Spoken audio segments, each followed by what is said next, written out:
حالات اس قدر گمبھیر ہو گئے کہ تمام پارٹیوں نے فیصلہ کیا کہ ہم ایک آئینی طریقہ اختیار کریں گے، آئینی راستہ اختیار کریں گے، اس راستے کی بنیاد پہ ہم کامیابی حاصل کریں گے۔ ہم نے کامیابی حاصل کر لی۔ اب میں ہر جگہ ایک مثال دے رہا ہوں، وہ مثال میں دے رہا ہوں بینش بہن کہ وہ جب ایک گاؤں کے اندر ایک انکوالیفائڈ ڈسپینسر نہیں، انکوالیفائڈ ڈسپینسر، کوالیفائڈ ڈسپینسر تو انجیکشن بھی اچھا لگا دیتا ہے، اس کے پاس جب پیشنٹ جاتا ہے تو اپنی میڈیکیشن کی وجہ سے جو پرسکرائب کرتا ہے وہ اس وجہ سے پیشنٹ کا ہارٹ، لیور اور کڈنیز فیل ہو جاتے ہیں، تقریباً مرنے کے برابر ہوتا ہے، تو اس کو اٹھا کے ایک سرجن کے پاس شہر میں لایا جاتا ہے اور پھر سرجن اس کا علاج کرتا ہے، اور اس علاج میں 2 مہینے نہیں لگتے، 3 مہینے نہیں لگتے، 6 مہینے نہیں لگتے، بلکہ سال ہا سال لگ جاتے ہیں۔ تو اسی لیے میں آپ گزارش کر رہا ہوں کہ اللہ تعالیٰ سے ہماری دعا بھی ہے کہ یہ پاکستان جو اس کے پیشنٹ کی صورت اختیار کر گیا ہے، اس کو جلد از جلد ہم صحت یاب کروا سکیں۔ اچھے جو لوگ ہیں، اچھے جو سرجن ہیں جنہوں نے اس ملک کو پہلے سنبھالا ہے، جس میں اسحاق ڈار صاحب نے 1997 میں اور 2013 میں، آپ دیکھیے کہ کس طریقے سے اس ملک کو گمبھیر صورتحال سے نکال کر 6% آپ کی گروتھ کو لے کے گئے۔ آپ کا اس وقت ڈالر 110 روپے کا تھا، اگر اس وقت اگر آپ دیکھیں اپنا جو آپ کی مہنگائی تھی، انفلیشن تھی، وہ آپ کی کہاں پہ تھی؟ میرے خیال ہے 4%، 3% پہ تھی۔ اچھا، پاکستان گرو کر رہا تھا، پوری دنیا، آٹا 35 روپے کا تھا، چینی 52 روپے کی تھی۔ یہ لوگ بھول گئے ہیں کہ ہم کس حالت، 24 ارب ڈالر کے ریزرو تھے جب میاں نواز شریف صاحب نے حکومت چھوڑی، جب 2017 کو بغیر کسی وجہ کے، بغیر کسی حالات کوئی اکانومی کی بگڑتی صورتحال نہیں تھی، کوئی ملک میں ایسی صورت، روزگار بڑھ رہا تھا، 72 ملٹائی نیشنل کے سی او یہاں بیٹھے ہوئے تھے انویسٹمنٹ کرنے کے لیے، دنیا پاکستان کی طرف راغب ہو رہی تھی، لیکن انہیں انانیت کا اور ضد کی بھینٹ چڑھا کر ان کی حکومت کو ختم کر دیا گیا۔ پھر لوگوں کو جیلوں میں ڈال دیا گیا، لوگوں سے مراد لیڈرشپ کو، مین لیڈرشپ کو، جس میں میاں محمد نواز شریف صاحب، مریم نواز، حنیف عباسی، کیپٹن صفدر، 4 وہ لوگ تھے جو الیکشن سے پہلے ہاتھ پاؤں باندھ کر ان کو جیل کے اندر ڈال دیا گیا۔ تو کہنے سے مراد یہ کہ یہ ساری صورتحال اختیار کر کے ایک ایسے شخص کو اقتدار دے دیا گیا جس نے کبھی ایک یونین کونسل نہیں چلائی تھی۔ اچھا، ہم نے کانسٹیٹیوشنل آئینی راستہ اختیار کیا، ہم نے حکومت لے لی، اور ہمیں معلوم تھا کہ حالات خراب ہیں۔ اب تو کئی دوست ہمارے کہتے ہیں لیکن اتنے خراب ہوں گے یہ کسی کو معلوم نہیں تھا۔ لیکن اب میں تو آج بھی مایوس نہیں ہوں۔ دیکھیں، اس وقت نروس کی جنگ ہے ان کے ساتھ، آئی ایم ایف کے ساتھ۔ نروس کی جنگ میں کون جیتتا ہے؟ انشاءاللہ ہم جیتیں گے۔ وہ پروگرام بھی جاری و ساری رہے گا، اور اس پروگرام کو کیسے عمران خان صاحب باندھ کے گئے ہیں، کیسے ہمیں غلام بنا کے گئے ہیں، کیسے ہمارے ہاتھ پاؤں تو دور کی بات، ہمارا گلا بھی کسی کے ہاتھ میں دے کے چلے گئے ہیں۔ اب اس ایگریمنٹ کو اگر ہم کنٹینیو نہیں کرتے تو ہم مارے جائیں گے، اگر اس کو کنٹینیو کرتے ہیں تو وہاں پہ مہنگائی کا بم گرے گا۔ یہ ساری صورتحال ہے، اس صورتحال سے ہم نے اچھے طریقے سے نکلنا ہے۔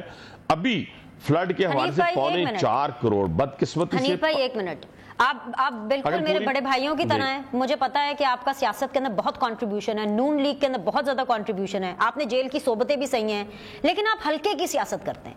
آپ نے کہا نروس کی گیم ہے، آپ کے نروس سر سٹرونگ ہوں گے جیل جانے کے بعد، پاکستان کی عوام کے نروس اتنے سٹرونگ نہیں ہیں۔ آپ اپنے دل پہ ہاتھ رکھ کے بتائیے حنیف بھائی، جب آپ اپنے حلقے میں جاتے ہیں آپ لوگوں کو کیا تسلی دیتے ہیں؟ کیا وہ آپ سے شکایتیں نہیں کرتے؟ کیا وہ آپ سے یہ نہیں کہتے کہ مہنگائی بہت زیادہ ہے؟ کیا وہ آپ سے یہ نہیں کہتے کہ شہباز شریف نون لیگ کا جو جادو تھا وہ ختم ہو گیا ہے؟ جی نہیں سنیں، میں آپ نے بڑا اچھا مجھے سوال کیا، لیکن میں نے جو آپ سمجھی نہیں، میرا خیال ہے میں نے نروس کی جنگ کہا ہے جو ہماری اس طرف کی نیگوشیشن کرنے والی ٹیم ہے، یعنی جس کو ہیڈ کر رہے ہیں، ہاں اس کے ساتھ ہے، ٹھیک ہے جی۔ اب آپ کی بات بالکل ٹھیک ہے، میں تو وہ شخص ہوں جس نے اپنی حکومت میں رہتے ہوئے اپنے فائنانس منسٹر کے خلاف صرف اس بنیاد کے اوپر پریس کانفرنس کی تھی کہ ذاتی انات کی بنیاد کے اوپر نہیں، کہ مہنگائی، بجلی کے بل لوگ اٹھا کے میرے پاس لے آئے تھے۔ آج آٹا کہاں پہ کھڑا ہے، آج ساری آپ چینی، آٹا، کوئی بھی اگر آپ دیکھ لیں ضروریات زندگی کوئی ایسی نہیں ہے جو اس وقت آسمانوں کو چھو نہ رہی ہو۔ دیکھیں، انہی حالات میں تو آپ نے نکلنا ہے اور اپنے لوگوں کو ریلیف دینا ہے، اور میں بار بار ایک بات کہہ رہا ہوں کہ اس وقت کوئی بھی الیکشن، اگر آج الیکشن آپ کروا دیتے ہیں، خیر وہ عمران خان صاحب کے جیتنے کے چانسز اس لیے نہیں ہیں، جو انٹیریئر سندھ، حیدرآباد اور کراچی میں ان کے ساتھ ہوا ہے وہی ان کے ساتھ پنجاب اور کے پی کے اندر ہونا جا رہا ہے۔ لیکن مجھے یہ بتائیں کہ الیکشن کے بعد چلے فرض کیا 1% چلے کہہ لیتے ہیں چانس ہے، ہر چیز کا چانس ہوتا ہے کہ عمران خان صاحب جیت گئے ہیں، تو میں روز کویسچن سے پوچھتا ہوں کہ آپ کے پاس کیا پلان ہے، کون سا فائنانس منسٹر ہے آپ کے پاس؟ آپ 26 سال کی سیاست کے اندر آپ نے کہا تھا کہ میں 200 لوگوں کی ٹیم لے کے آؤں گا، آپ کو کون میسر آیا؟ اسد عمر 3 مہینے بعد فارغ، حفیظ شیخ آیا 4 مہینے بعد فارغ، شوکت ترین فارغ، یعنی کوئی آپ کو اپنا بندہ ہی نہیں ملا۔ حنیف بھائی آپ کا کیا پلان ہے؟ آپ کا بھی ایک فائنانس منسٹر آئے مفتاح اسماعیل، 3 مہینے بعد وہ فارغ، اب ڈاکٹر صاحب آئے میں، ڈاکٹر صاحب کی ریپوٹیشن ایٹ ٹاسک ہے، پی ایم ایل این کی ریپوٹیشن ایٹ رسک ہے، مفتاح جو ہے وہ ڈاکٹر صاحب کو جوکر کہہ رہے ہیں، سلیمان شہباز جو ہے وہ 3 فائنانس منسٹرز کو جوکر کہہ رہے ہیں۔ جی سر، جی سر۔ اچھا میں تو خیر ایسی گفتگو کا قائل نہیں ہوں، میں کوئی بھی کرے میں بالکل قائل نہیں ہوں، کوئی برا مناتا ہے منائے، میں ہر بندے کی رسپیکٹ، میں نے بھی مفتاح صاحب کے خلاف 1-2 پروگرام کیے ہیں جب، اور خاص طور پہ اس وقت کیے ہیں جب وہ اس نج پہ آگئے کہ انہوں نے میاں صاحب کی بیٹی کے حوالے سے بات کی کہ بھی ان کی بیٹی جو ہے اسحاق ڈار صاحب کے گھر ہے تو اس لیے ان کو اہمیت دی جاتی ہے۔ خدا کے بندے، آپ کا اور ڈار صاحب کا کوئی کمپیریزن ہی نہیں بنتا، یہ میں نے کہا تھا، آج بھی کہتا ہوں، کسی صورت کمپیریزن نہیں بنتا۔ اور انشاءاللہ تعالیٰ دیکھیں، میں ذرا تھوڑا سی بات، اس میں کوئی شک نہیں ہے نا، میں تو آپ والی بات، ہم تو اپنے حلقوں میں رہتے ہیں، ہم آج بھی اپنے لوگوں کے درمیان میں ہیں، ہم اپنے لوگوں سے ہٹ کے کسی اور جگہ نہیں رہتے کہ شام کو یا صبح کو جا کے وہاں سیاست کرتے ہیں، یہ ساری چیزیں موجود ہیں، لیکن ان سے ہم نے نکلنا ہے، کوئی ایکسکیوز نہیں ہے۔ لیکن میں جو بات نقطہ سمجھانا چاہتا ہوں کہ خدا نہ خواستہ اس وقت دشمن ہم پہ چڑھ دوڑے تو ہمارا جو بندہ جس نے اس ملک میں سیاسی عدم استحکام پیدا کیا جس کا نام عمران خان ہے، وہ کیا کہے گا؟ میں بتاؤں آپ کو کیا کہے گا؟ جی، وہ کہے گا کہ پہلے شہباز شریف کو وزارت عظمیٰ سے ہٹائیں، پھر ہم دشمن کا مقابلہ کریں گے، اور پھر اس کے بعد آج الیکشن کروا دیں، اسی الیکشن کمیشن کے نیچے انہوں نے 22 الیکشن جیتے، وہ ٹھیک ہے، اسی الیکشن کمیشن کے نیچے یہ انٹیریئر میں اور حیدرآباد میں اور کراچی میں ہار گئے، وہ غلط ہو گیا، اس کو گالیاں دینا شروع کر دیتے ہیں، جو جج ان کے خلاف فیصلہ دے اس کو گالیاں دیتے ہیں، جو آرمی چیف ان کو وزیر اعظم نہ بنائے اس کو گالیاں دیتے ہیں، برا بھلا کہتے ہیں۔ یہ جو ٹرینڈ انہوں نے پیدا کیا ہے یا یہ جو ان کی خواہشات ہیں یہ کیسے پوری ہوں گی؟ حنیف بھائی آپ ان کے خلاف کارروائی کب کر رہے ہیں؟ ناسور بن چکے ہیں ان ساری حرکتوں پر کہ آرمی چیف کو ٹارگٹ کر رہے ہیں آپ، کیونکہ آپ لوگ حکومت میں ہیں، سر مجھے سوال مکمل ہونے دیں، ایک تو آپ ان کے خلاف کارروائی کب کر رہے ہیں، اور کیا انتخابات سے پہلے عمران خان صاحب جیل جائیں گے؟ دیکھیں، جیل جائیں گے تو یہ تو قانون اپنا راستہ بنائے گا، میں اس طریقے سے کسی کے جیل جانے میں راضی نہیں ہوں۔ ہاں، میں فورن فنڈنگ کے اوپر یہ جیل جائیں میں راضی ہوں۔ صادق اور امین جھوٹے نکلے ہیں، اس کے علاوہ توشہ خانہ کے اندر انہوں نے ایک ایسٹرے بھی نہیں چھوڑا، انہوں نے گھڑیاں نہیں چھوڑی، انہوں نے اپنا گلے کے ہار نہیں چھوڑے، کوئی چیز انہوں نے نہیں چھوڑی، اور اس کے بعد ایک اور سکینڈل جو ہے ادویات کا، جو 50 ارب روپے سالانہ کی انہوں نے کرپشن کی ہے، جس کے اوپر ہمارے ایک ڈپارٹمنٹ نے ایک ریفرنس بنا کے وزیر اعظم پاکستان کو بھیجا ہے کہ یا اس کو نیب کو بھیج دیں یا اس کو ایف آئی اے کو بھیج دیں۔ اگر وہ بھی ہم نہ بھیج سکے تو ہم سے کمزور ترین شخص کوئی نہیں ہوگا کہ ہم یہ کہیں گے کہ بھی ہم اس کو معاف کر دیں۔ ہاں، میں اس حق میں نہیں ہوں کہ کسی کی ادویات کو منشیات بنا دیا جائے، کسی کی گاڑی میں ہیروئن رکھ دی جائے، کسی کے فارم ہاؤس پہ، کسی کے پلازے پہ چڑھ دوڑا جائے کہ اس نے بائی لاز کی خلاف ورزی کی ہے، نہیں، ایسے کسی میں کام کے لیے میں نہیں راضی۔ لیکن یہ جو عمران خان کے خلاف چارج شیٹ ہے، یہ ملک اور قوم کا پیسہ ہے، یہ جو وہ ایکسپوز ہوئے لوگوں کے سامنے، جو کہتے تھے 90 دنوں کے اندر کرپشن ختم کریں گے، وہ اپنے گھر سے کرپشن ختم نہیں کر سکے۔ اور حنیف عباسی صاحب، آپ خان صاحب کے توشہ خانہ کے تحائف کی بات کر رہے ہیں، ہم سب کر رہے ہیں، ہم ان سے بھی پوچھ رہے ہیں، لیکن جب آپ سے توشہ خانہ کے تحائف کے بارے میں پوچھا جاتا ہے، 1947 سے پوچھا جاتا ہے، تو آپ عدالت کے اندر ریکارڈ نہیں جمع کرا رہے، آپ یہ کہہ رہے ہیں کہ یہ کلاسیفائیڈ انفارمیشن ہے، ہمارے تعلقات خراب ہو جائیں گے، تو آپ بھی تو نہیں بتا رہے نا۔ اچھا دیکھیں، جی اچھا میری بات سنیں بینش، پہلے تو یہ ہے کہ توشہ خانہ سے گفٹ لیا، ہماری لیڈرشپ نے بھی لیا ہوگا، پیپلز پارٹی نے بھی لیا ہوگا، وہ گفٹ کیا جا کے منڈی میں بکا، جا کے مارکیٹ میں بکا اور پھر جگ ہنسائی ہوئی؟ آج سب سے بڑی جگ ہنسائی یہ ہے کہ آپ مجھے کوئی چھوٹا اپنے بھائی سمجھ کے کوئی چیز دیتی ہیں. اب حالانکہ ہمارا وہ نہیں ہے, وہ اس جگہ پہ ہم نہیں بیٹھے ہوئے کہ جی ٹو جی ہم بیٹھے ہوئے ہیں تو ہمیں کوئی گفٹ ملا ہے تو اس کی بدنامی بڑی ہوگی, لیکن پھر بھی میری بہن نے مجھے کوئی چیز دی ہے اور میں نیکسٹ ڈے سپر مارکیٹ میں یا جناح سپر میں جا کے بیچ آؤں, آپ کو کوئی بتا دے حنیف عباسی آپ کا بھائی آپ کی دی ہوئی گفٹ کو بیچ کے گیا ہے, کتنا دکھ ہوگا آپ کو. تو یہاں تو دکھ والی بات نہیں ہے, یہاں تو شرمندگی والی بات ہے کہ ایک سربراہ مملکت نے آپ کو ایک چیز دی ہے اور آپ اس کو کوڑیوں کے بھاؤ بیچ آئے ہیں اور جا کے پھر آپ کہتے ہیں کہ جناب ہم بڑے اللہ کے ولی ہیں. خدا کے لیے صرف یہ بات نہیں ہے, میں نے ادویات کا سکینڈل کی بات کی ہے, چینی کے سکینڈل کی ہے, گندم کے سکینڈل کی ہے, اور پھر اس کے علاوہ میں نے آپ کو بتایا کہ توشہ خانہ کی کوئی ایک چیز نہیں ہے, کوئی 3-4 ارب روپیہ بنتا ہے توشہ خانہ کا, صرف توشہ خانہ کا بھی. آپ کو کیا ضرورت ہے ان چیزوں کی؟ مجھے سمجھ نہیں ہے آپ کو ان چیزوں کی لینے کی یا ان کو بیچنے کی ضرورت. چلے آپ لے لیں تو خدا کے لیے گھر ہی رکھ لو, اگر اتنا بڑا گفٹ ہے تو گھر رکھ لیں. تو کہنے سے مراد یہ ہے کہ اس وقت کی صورتحال میں انہوں نے ایک جھوٹ کی مشینیں لگائی ہوئی ہیں, خود جھوٹ بولتے ہیں اور وہ اتنا جھوٹ کے سچ دکھائی دینے لگے, اور پھر اس کو لیڈ کس کو ملتی ہے؟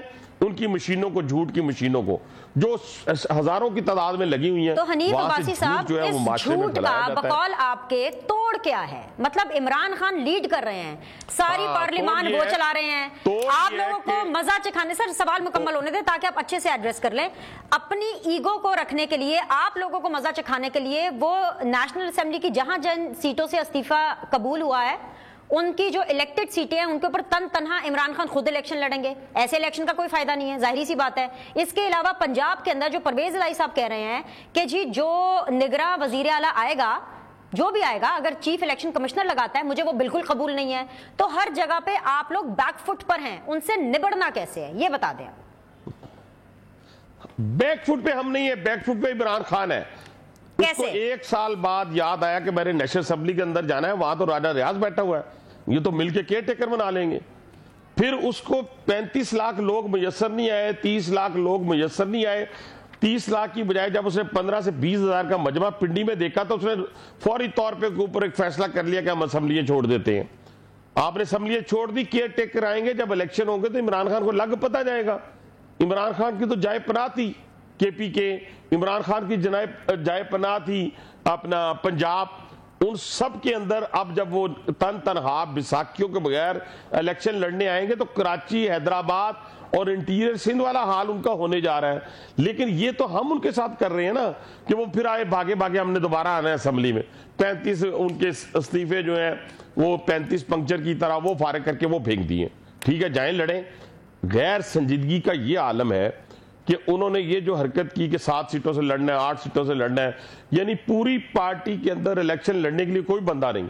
2 لڑے, ایک جگہ خود بھی وہ ہارے, کراچی میں اپنی سیٹ ہارے ہیں, لاہور میں بھی, اپنا ملتان میں بھی سیٹ ہارے. کہنے سے مراد یہ ہے کہ اپنی سیٹیں ہار جائیں, 20 میں سے 15 جیت کے 5 ہار جائیں تو پاپولیرٹی بھی پاپولیرٹی کی بات کرتے ہیں. تو ہم بھی عمران خان صاحب نے خود کیا نا اپنے ساتھ, حکومت نے کہاں ٹف ٹائم دیا, آپ نے کب ٹف ٹائم دیا عمران خان کو یہ بتائیے. ہاں, ہم نے انہیں بھرپور موقع دیا کہ وہ بائی الیکشن جیت جائیں. ہماری لیڈرشپ میں سے کوئی شخص جو ہے وہ لیڈ کرنے والا نہیں تھا بائی الیکشن کے اندر.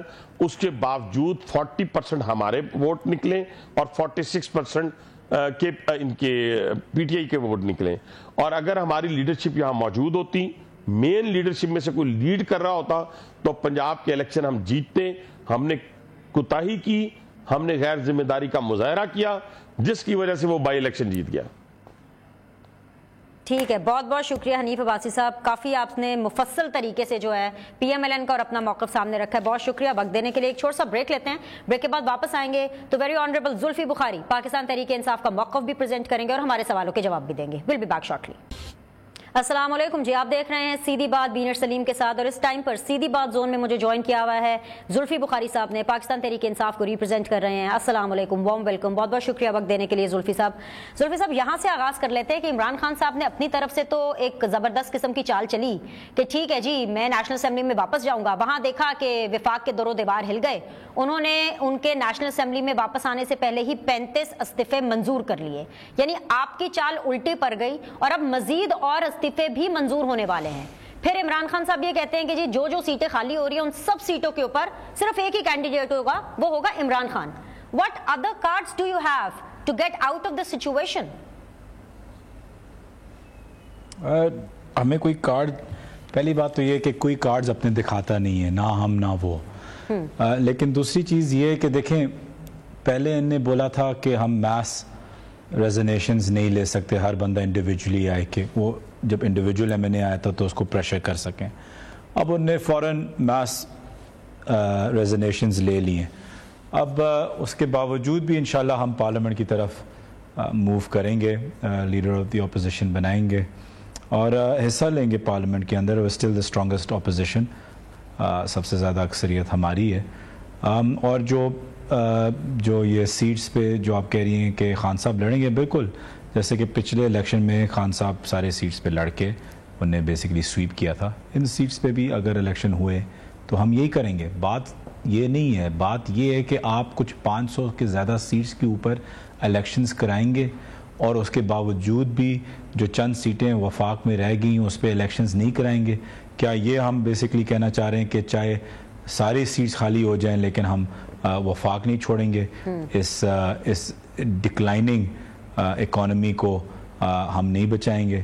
تو مقصد یہ کہ ہم کرنا کیا چاہتے ہیں. کیا یہ ملک دو الیکشنز افورڈ کر سکتا ہے؟ پہلے بھی جب ایم پی اے کے الیکشنز الگ ہوتے تھے, ایم این اے کے الگ ہوتے تھے, ان میں سے ایک مین ریزن کہ یہ دونوں مرج ہو گئے تھے, پیسے بھی تھے, اس کا ایکسپینس بہت زیادہ ہوتا ہے. تو being a prime minister, being in the federal, آپ کیا یہ نہیں سوچیں گے کہ پوری اسمبلی پنجاب کی میں الیکشنز ہونا ہے, پوری کے پی میں ہونا ہے, اب یہ 33-35 سیٹس میں ہونا ہے اور آگے بھی اگر کوئی ریزنیشنز ایکسیپٹ کریں تو مزید زیادہ ہونا ہے. تو all we're doing is basically crumbling system کو آپ زیادہ تیز کرمبل کر رہے ہیں, جو ٹھیک ہے, ہم اپوزیشن میں, ہمارا پولیٹیکلی زیادہ فائدہ ہے اس میں. دیکھیں یہ آپ مڈل کر رہی ہیں دونوں چیزوں کو, میں آپ کو سمجھاتا ہوں. پہلی چیز تو یہ ہے کہ مجھے لا نکالنا ہوگا کہ اگر آپ ساری پاکستان تحریک انصاف کی سیٹس وہاں پہ الیکشن کرا دیں تو کیا پارلیمنٹ پھر بھی چل سکتی ہے اتنی سلم میجورٹی کے ساتھ, یا میجورٹی ان کے پاس بلکہ ہوگی نہیں. تو اس طریقے سے آئی ڈونٹ تھنک کہ آپ کا کوٹا ایک نیشنل اسمبلی کا بنتا بھی ہے, تو وہ ناممکن سی بات ہے کہ وہ ساروں کو کر دے. آئی ڈونٹ تھنک کہ وہ ہو سکتا ہے, پہلی چیز. دوسری چیز, جہاں تک لوگوں کے ایکسپینسز کی بات ہے, دیکھیں ہم جب آپ کے پاس ایک جب موقف ہوتا ہے نا, وہ بالکل ایک علیحدہ چیز ہوتی ہے, اور موقف ہمارا ہے عوام کا. اور موقف کیا ہے کہ ہم عوام کی آواز ہیں, ہم عوام کی چوائس ہیں, ہم عوام کی پسند ہیں یا ناپسند بھی ہوں, لیکن ہم چاہ رہے ہیں کہ عوام ڈیسائیڈ کرے خود ہی اپنے مینڈیٹ کے ساتھ کہ وہ ہم ان کی پسند ہیں یا ناپسند ہیں. ہم نے صرف اسی بیسس پہ عمران خان صاحب نے ہر سیٹ پہ کھڑے ہوئے تھے, کیونکہ یہ ایک موکری بنا رہے ہیں سسٹم کے اندر. یہ اپنی ایک 40 کلومیٹرز کی حکومت کو بچانے کے لیے باقی پورے سسٹم کی موکری جا رہے ہیں. تو انسٹیڈ کہ ہم سب جڑ کے بولیں کہ یہ ایک پاکستان کے ڈیموکریٹک سسٹم کا, جوڈیشل سسٹم کا اور الیکشن سسٹم کا بھی انہیں موکری بنائی ہوئی ہے, ایک مذاق بنایا ہوا ہے. انسٹیڈ کہ ہم یہ بولیں, ہم کہہ رہے ہیں کہ آپ نے خان صاحب آپ نے لوگوں کا پیسہ خرچ کیا. لوگوں نے تو ووٹ خان صاحب کو دیے 2018 میں بھی اور یہ پورے بائی الیکشنز کے اندر بھی, اکراس دا بورڈ خان صاحب کو ووٹ دیے. اور اس وقت بھی اگر کوئی بھی فری اینڈ فیئر نیشنل یا پروونشنل الیکشن ہوا تو اس کے اندر ان کو پتہ ہے کہ خان صاحب کی اکثریت ہے. دا پوائنٹ از کہ کیا ہماری یہ چیزیں کرمبل کر رہی ہیں اکانومی کو, یا جس طریقے سے یہ ملک چلا رہے ہیں, یا دا فیکٹ کہ ان کی کوئی ایکسیپٹنس نہیں ہے. چاہے آپ ریمیٹنسز دیکھ لیں, چاہے آپ ایکسپورٹ دیکھ لیں, امپورٹس دیکھ لیں, دیر از نو ایکسیپٹنس. چاہے IMF ہو, چاہے ورلڈ بینک نے بھی ابھی اپنا $1.1 بلین ڈیلے کر دیا ہے, چاہے کوئی سوورن ملک ہو, چاہے کوئی بھی ہمدرد ہو, یا کوئی بھی اوورسیز پاکستانی بھی ہو, کوئی ایکسیپٹنس نہیں ہے, کوئی بھروسہ نہیں ہے. And there is absolutely no comfortability in this current set up. Zulfi, ہوش و حواس میں آپ لوگوں نے پنجاب کی جو اسمبلی ہے اس کو تحلیل کیا, اس کے ریپرکشنز کو جانتے بوجھتے ہوئے آپ لوگوں نے اس اسمبلی کو تحلیل کیا.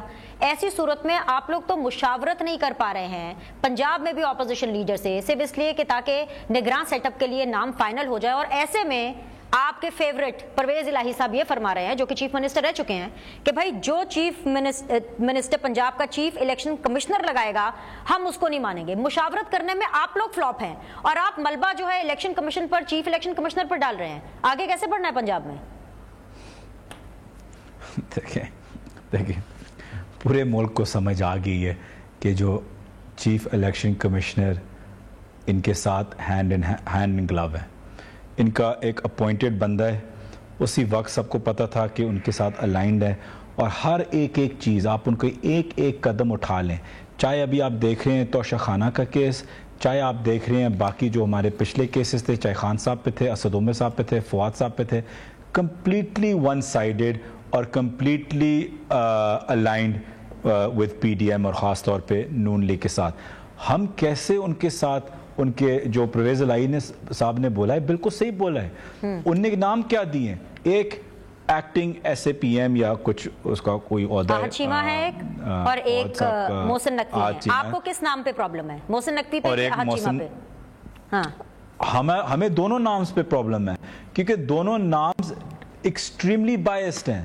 مطلب ہے کہ جو احد چیمہ صاحب ہیں وہ تو ایک اس وقت I think in a position ہے with the government. تو یہ وہ بات ہوتی کہ اگر جب خان صاحب کی گورنمنٹ ہوتی اور تب کیئر ٹیکر آنا تھا تو انہیں مجھے لگا دیا ہو, تو میری لویلٹیز کس کے ساتھ ہیں؟ یہ اس میں میں کوئی نیوٹرل تو نہیں ہوں کہ میں بیچ میں ایک free and fair election conduct کر سکوں. ایک کیئر ٹیکر کا یہ کام ہوتا ہے کہ اس کا اور کوئی کام نہیں ہوتا سی ایم کا یا اس سیٹ اپ کا, صرف یہ کہ وہ ایک ان بائس رول پلے کر سکیں. آپ سمجھتی ہیں کہ کیا محسن نقوی صاحب جو بالکل اینٹی پی ٹی آئی ہیں, کل پرسوں مونس الہی صاحب نے ان کی تصویر بھی اور پورے سوشل میڈیا پہ تھی, یہ پارک لین سے معاشی صاحب کے گھر سے نکلتے ہوئے گئے, تو That's family politics. Whatever is happening between Munnas and between Mohsen Naqvi, وہ تو آپس میں رشتہ داری, ان کی family politics ہے. It's not about family politics. وہ گھر سے کس سے نکل رہے ہیں, وہ سائڈ کس کی ہیں, وہ زرداری کا پیٹ بوائے ہے بیسکلی, تو اس میں سے کیسے ان بائسڈ ہو سکتا ہے؟ دیکھیں میں اچھے برے میں بھی نہیں جا رہا کہ وہ اچھے انسان ہیں یا برے انسان ہیں, لیکن وہ کلیئرلی بائسڈ ہیں towards Asif Ali Zardari and Noon league, تو اس لیے وہ انفیئر ہے. اگر ہم کوئی ایسا نام دیں, ہم آپ کے نام آپ کو لگا دیں کہ ہمارا کوئی ایکس منسٹر لگا دیں وہاں کوئی, یا ہمارا کوئی ایکس ایم این اے لگا دے, یا کوئی ہمارا ساتھ کوئی الائنڈ زیادہ ہوا ہو, تو آپ وہ کیا مانیں گے؟ اوکے, اگر اسی محسن نقوی کو چیف الیکشن کمشنر فائنلائز کر دیتے ہیں, کیونکہ چیف الیکشن کمشنر کو تو آئین دیتا ہے نا یہ اختیار, یہ پروگیٹو کہ وہ ان 4 5 6 ناموں میں سے کوئی لگا لے اگر مشاورت نہیں ہو پا رہی. اگر ان کے پاس جاتا ہے یہ فیصلہ چیف الیکشن کمشنر کے پاس, اور اگر وہ for example hypothetically speaking Mohsin Naqvi کا نام سلیکٹ کر لیتے, پھر بھی آپ کو پرابلم ہوگی. ظاہری بات ہے, میں آپ کو کیا کہہ رہا ہوں کہ ہمیں بالکل ان دونوں ناموں سے پرابلم ہے. دیکھیں وہ تو پھر آپ کیا کریں گے اگر وہ بن جاتے ہیں تو؟ تھے ان کو لکھنے سے, ان کو جس نے پیش بھی کیے گورنمنٹ نے, ان کو شرم آنی چاہیے تھی کہ ایسے نام, مطلب ہے کہ بندہ تھوڑی سی کوشش کرتا ہے کہ کوئی ایسا بندہ لگا دے جو اوپنلی آپ کی طرف نہ ہو یا آپ کے کیمپ پہ نہ ہو. اس نام کو پیش کرنا جو اوپنلی بزنس وائز اور اپنی لویلٹی اینڈ پولیٹیکل آئیڈیالوجی وائز آپ کے ساتھ انٹرینچڈ ہے, وہ نام ہم کیسے ایکسیپٹ کر سکتے ہیں؟ لیکن جو قانون میں ہوگا, جیسے کہ پرویز الہی صاحب نے بولا ہے کہ اگر ہم ایکسیپٹ نہیں کرتے جو بھی آگے الیکشن کمیشن چوز کریں, تو ظاہری بات ہے کہ ہم سپریم کورٹ کا دروازہ کھٹکھٹائیں گے. اس میں کون سا, یہ ہمارا رائٹ بھی ہے, کیونکہ ہم سمجھتے ہیں کہ یہ بالکل ایک one sided biased ragged election commission ہے. ٹھیک ہے, یعنی آپ سپریم کورٹ کا راستہ جو ہے وہ اس طرف جائیں گے. مجھے ایک چھوٹا سا بریک لینے کی اجازت دیجیے زلفی. ویل ریزیوم دی کنورسیشن. ایک چھوٹا سا وقفہ لیتے ہیں, وقفے کے بعد ہمارے ساتھ رہیے گا. بریک کے بعد آپ لوگ کو خوش آمدید کہتے ہیں. Very much in conversation with Zulfi Bukhari. Zulfi Bukhari Sahab, تھوڑا پرسنل اسپیسیفک بھی سوال ہے اور تھوڑا پاکستان تحریک انصاف سے ریلیٹڈ بھی سوال ہے. گھڑیوں کی فروخت کا معاملہ ہو, توشہ خانہ کے تحائف کا معاملہ ہو, آڈیو لیکس کا معاملہ ہو, مبینہ طور پر ہر معاملے کے اندر اس کی جو کڑیاں ہیں وہ فرا بی بی سے تو ملتی ہیں, لیکن زلفی بخاری صاحب سے بھی ملتی ہیں. کی کر بیٹھے ہو, ایسا کیوں ہے کہ ہر چیز کی کڑی زلفی بخاری سے جا کے ملتی ہے؟ دیکھیں ظاہری بات ہے, جو قریب ہوتے ہیں ان کو ہر چیز کے اندر دکھیلا جاتا ہے, اس میں کوئی شک نہیں ہے. جہاں تک توشہ خانہ کی بات ہے, اس میں دو چیزیں ہیں. پہلی چیز اپنی جو میں اپنے پرسنل طریقے سے کہہ سکتا ہوں، جو میں نے نیب کو بھی جب انہوں نے مجھ سے سوال کیے تو میں نے ان کو بولا کہ میرا کوئی خریدنا بیچنا گھڑیوں کے ساتھ کوئی لینا دینا نہیں ہے، ان کو خود اپنی تحقیق میں پتہ چل جائے گا. تو کیونکہ میں نے ڈیفینڈ کیا ہے سب سے زیادہ، تو اس میں لوگوں کو سمجھتے ہیں کہ شاید مجھے میں نے کوئی بیچی ہوں یا دیکھا ہو. دوسری چیز، بیچنا ان کا حق ہے، اگر خریدنا بھی ان کا حق ہے تو بیچنا بھی ان کا حق ہے. یا تو خریدنا ان کا حق نہیں ہوتا تو بیچنا بھی نہ ہوتا، جیسے کہ نواز شریف نے اور آصف علی زرداری نے گاڑیاں خریدی تھیں اللیگل. توشہ خانہ کی رولز میں یہ ہے کہ آپ گاڑیاں جو گفٹڈ ہوتی ہیں آپ کبھی بھی نہیں خرید سکتے، وہ کیبنٹ کار پول میں جاتی ہیں. ان دونوں نے وہ خریدی ہیں، اور آج کورٹ کیس میں آپ نے دیکھا ہے کہ انہوں نے بولا کہ جی ہم پچھلے ریکارڈز نہیں ظاہر کرنا چاہتے، نہیں نکالنا چاہتے، کیونکہ پھر ملک اور فورن ملک ناراض ہوں گے. تو کیا خان صاحب کو کیا پاکستان کے اندر سے تحفے ملے تھے کہ وہ ظاہر ہوئے ہیں؟ پہلی بات. دوسری بات، اگر وہ ظاہر ہوئے ہیں تو پورا کھول کے دیں، کسی ملک کو کوئی فرق نہیں پڑتا جو 2015 میں لی گئی تھی. nobody cares. ان کو سب کو کھول کے لوگوں کے عوام کے سامنے لگا دیں، اور یہ دکھائیں کہ خان صاحب نے کیا کیا خرید کے بیچا ہے، اور یہ دکھائیں کہ انہیں کیا نہیں خرید کے پھر بھی رکھا ہے وہ اپنے پاس، اور جو بالکل الیگل ہے. لائک آئی سیڈ، گاڑیاں ان کے پاس، دونوں کے پاس 2-2 3-3 گاڑیاں ہیں on record, and they have kept them, اور یہ بالکل الیگل ہے. لیکن اگین ایک انتہائی بائسڈ شیمفل الیکشن کمیشن نے بالکل اس کے اوپر نوٹس نہیں لیا، اور اس کے اوپر ایک بالکل کور اپ جاب. مطلب اس سے زیادہ کلیئر اس ڈے اینڈ ایج میں ایسا اتنا کلیئر کور اپ کہاں آتا ہے کہ آپ کیا کرنا چاہ رہے ہیں. مطلب واضح طور پہ ہو گیا ہے نا کہ آپ کرنا کیا چاہ رہے ہیں. تو دوسری چیز، جیسے میں نے آپ کو بولا، خریدنا بھی ان کا حق تھا، بیچنا بھی ان کا حق ہے. تو اس میں ایشوز کہاں آ رہے ہیں وہ مجھے سمجھ نہیں آ رہی کہ ابھی تک توشہ خانہ کے ایشو خان صاحب کے لیے ہے کیوں. Why does anybody care؟ اگر کسی کا اپینین ہو کہ جی ان کو گھڑیاں لے کے نہیں بیچنی تھی، بھائی وہ آپ کا اپینین ہے، 100 مبارک ہو آپ کو اپینین کو، لیکن وہ نہ وہ کوئی قانون ہے، نہ رول ہے، نہ ریگولیشن ہے، وہ آپ کا اپینین ہے. اور اپینین 220 ملین اپینینز ہیں اس ملک کے اندر. All right. It is an opinionated decision. بہت بہت شکریہ زلفی بخاری آپ کے وقت کے لیے. آج کے لیے اتنا ہی، اور آپ کے فیڈ بیک کا انتظار رہے گا. آپ لوگوں سے پھر ملاقات کرتے ہیں. اللہ حافظ.